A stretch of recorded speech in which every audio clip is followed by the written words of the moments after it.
Everybody's had one of those days when you're at work and someone says something to you and you're just like, fuck it, I'm going to quit and become a pro gamer. Now, what I wasn't prepared for was actually what goes into being a pro gamer. I started playing volleyball as an adult. Now, I'm not saying I'm good, but just the amount of work I had to put in to get to where I am now after a year is insane. And what I didn't realize is that there's a lot more to being a professional gamer than just producing an ungodly amount of ass stink and sweating your balls off being better than everyone you see on your screen or raging.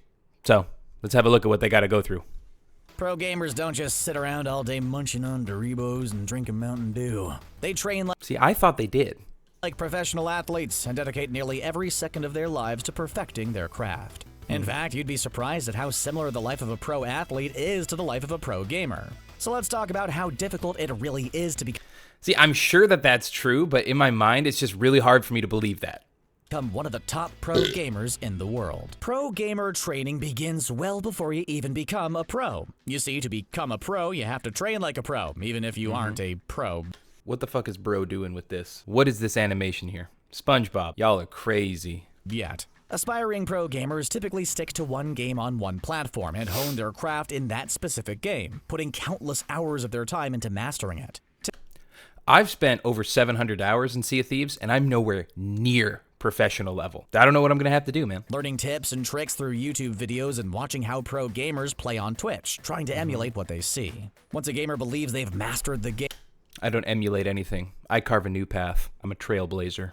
and are good enough for the pro scene, they usually start trying to get their name out there, which is easier said than done. All they do is practice, practice, and practice. Just like pro gamers, these players are dedicated to getting better each and every day. Gaming is their life, and they gave everything up for it. These gamers don't show off their work to be cocky or anything like that. They just want to get noticed in the hopes of landing a sponsorship deal or a spot on a pro team. Pro teams don't just play public matches and recruit whoever impresses them the most. They have scouts searching for the best players who aren't committed to a team yet. Aspiring pro gamers are showcasing why they deserve to be on a pro team. Add on the fact that many pro gamers are teenagers and young adults, and it doesn't make things any easier. It means that you really only have a small window of opportunity to be a pro gamer before.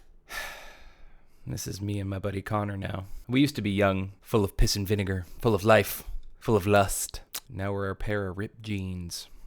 Anyways. Some pro gamers who are on top of their game retired before hitting age 25. That's right in the prime of most pro athletes' careers. But the end of the road for pro gamers. That's me now. The end of the road for pro gamers. It's honestly pretty crazy. On top of all that, like we mentioned earlier, many aspiring pro gamers are also going to school during their prime gaming years. So they may be trying to balance academics with gaming, which is almost impossible without falling behind in one or the other. It could I had to put my PC in the closet for acting school. Not school. I didn't go to school for something tangible. That's why I'm making videos here. I went to school because I was like, I could be an actor. I could be an actor, thespian, someone out there to entertain the masses via the way of film. Anyways. Definitely feel hopeless at times, which is why having financial backing is the most important factor in becoming a pro gamer. Of course, gamers can only get financial backing by being good players, though, so it's not like having money is all you need to be a pro gamer, and the even more intense training finally begins. Pretty much every second of every day is scheduled for a pro gamer. I like those jerseys. Working a 9-to-5 office job has you feeling tied down, being a pro gamer is exponentially worse. Each day is spent playing the same. He needs to, proper gamer. He's here, right? If he was a proper gamer, he'd be here. Okay? South Park, do your research. Let's go. Most pros spend at least 8 hours playing the game each day, which is I can't even play, the game I love the most for more than 3 hours without feeling burnt out. So, props to these guys for being able to go for so damn long. about the amount of time people spend at a full-time job of a workday, so it's not crazy, but not everyone plays just 8 hours a day. Some can spend up to 12 hours a day on the sticks. A lot of pros believe that time spent not playing the game is time spent allowing the other teams to get better. The competitive... These guys have, the mindset of fucking Roman Empire's army. They sound like an Andrew Tate Instagram reel. Any minute I spend not practicing the game is a minute the enemy spends getting better than me. Maybe I need to take on some of that mindset. Jesus. competitive nature in esports is beyond anything we've ever seen. Players literally won't sleep, all in an effort to get better. Well, most pro teams have coaches and game analysts who help the players understand what went wrong and where they could improve, just like coach. Do you think they have a dietitian? Do you think there's like a gamer dietitian that supplies them with Mountain Dew Red Alert and hot dogs? They probably eat like salads and super healthy because they have to stay very cognitious, if that's a word, about what's happening. Coaches in pro sports. For example, if the team had communication issues in their last match, you better believe that they're going to work very hard on fixing that before the next one. This also means that each player needs to know their role and execute it to the best of their ability. Even in their off time. Who picks this fucking angle, dude? Why is the nose getting a close-up? From the team, players are watching footage of their previous games, as well as footage of upcoming teams to understand the way they play and try to figure out their weaknesses and how to take advantage of them. They could then bring up my boy needs to go to the barber. Anyways. Coaches and possibly work on improving this area of their game as a team. A pro gamer's work is never really done, and some could spend up to 16 hours a day working. Plus, the meta of esports games is always changing. New weapons could be added to the game, and older weapons could be nerfed or buffed. Even new characters with unique abilities could be added.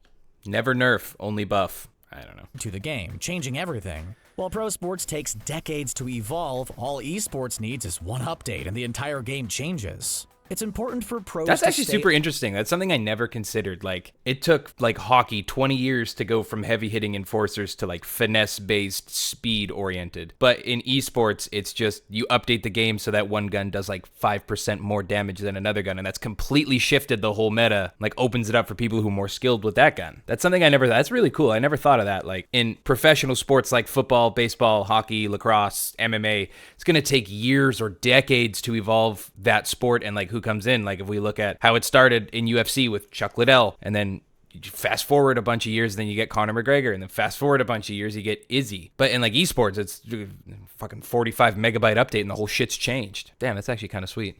Up to date on the game and understand the ins and outs of the current metagame. Players have to constantly adjust to it and make sure they master every wrinkle of the game so they're ready for whatever's thrown at them. And training only counts as training when the whole team is in the same room playing together. We wouldn't be surprised if players started hating their own teammates after living with them for so long. The prize money in some of the big esports tournaments is crazy. Players could win over $1 million for their team. That set was crazy. But typically, it's hundreds of thousands of dollars split among them, which is definitely nothing to laugh at. Look at this, man. Damn. Look at these postures. Gamer, lazy, pushed back, all the way in, normal. All right, bet. As possible. If a pro gamer's plate didn't look full enough already, there's even more training involved off-screen. Pros do a lot more than just play games. They work their butts off in the gym as well. In fact, esports gamers actually train like professional athletes, so all those stereotypes about pro gamers are just flat out wrong. Pros exercise like crazy to stay in top physical shape. You may be asking, why do gamers need to exercise if they just need to sit down to... Wait, are we going to get striation here? Look at this. They have the same curvature. The nose to bicep curvature is the same.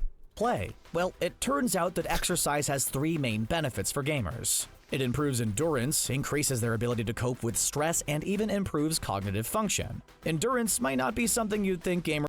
Cognitive. That was the word I was trying to say. Cognitious. ...would need to work on to make it in the pro scene, but you'd be surprised. High endurance will come in handy during tournaments where pro gamers need to be as focused as possible for as long as possible. Using performance enhancers like Adderall are banned in many tournaments, so some of these guys are just popping addies to stay focused at a tournament? That's crazy. Exercise could give gamers that boost without having to take any performance enhancers. Those are sick jerseys. Exercise is said to help take away mental stress and make it easier to cope with. So by exercise... Did gamers just find this out? Like, I'm a huge gamer. Don't get me wrong. I'm not above this. I'm not some alpha male here. No, that's not what I'm saying. But it just seems like this is the first time that this announcer has realized that physical exercise takes away mental strain. Anyways. Exercising, you're essentially giving your body the tools for it to be successful in dealing with mental stress. If a pro gamer chokes or makes a mistake during a big tournament, costing their team the match, they could be out the door and replaced in a matter of weeks. We see this happen in pro sports all the time, with players getting cut or sent down due to bad performance. Other stressors include trash talk from opponents and social media attacks. Again, these are all similar to what pro... I just actually found out today. I was watching a video, but I found out today, like, early Call of Duty tournaments, they would encourage, I don't know if they would encourage, but they would fully allow you to just like rage and trash talk, scream at each other. Like, that's crazy. They train so hard to be put in a situation like that. Anyways. Athletes deal with on a daily basis. Sometimes trash talk can get to someone and make them feel down, and even more so with social media attacks. If you've ever been in a Modern Warfare 3 lobby or a Modern Warfare 2 lobby, you're immune to this.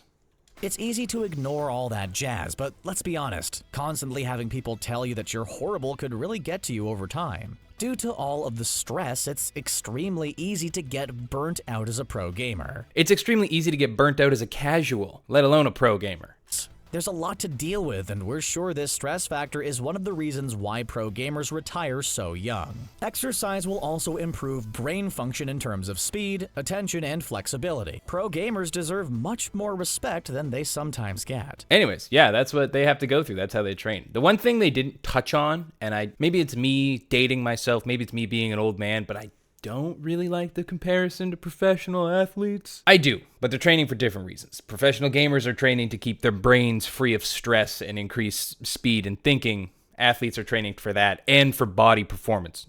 They're the same, but there's a touch of difference. But they didn't touch on gamer diet. I wanted to know what gamers eat. I want to know the gamer diet. Like, is it Mountain Dew and corn dogs? Are we eating salads? What's going on here, fellas? Anyways, I was just thinking about this morning and I wanted to talk about it. See ya.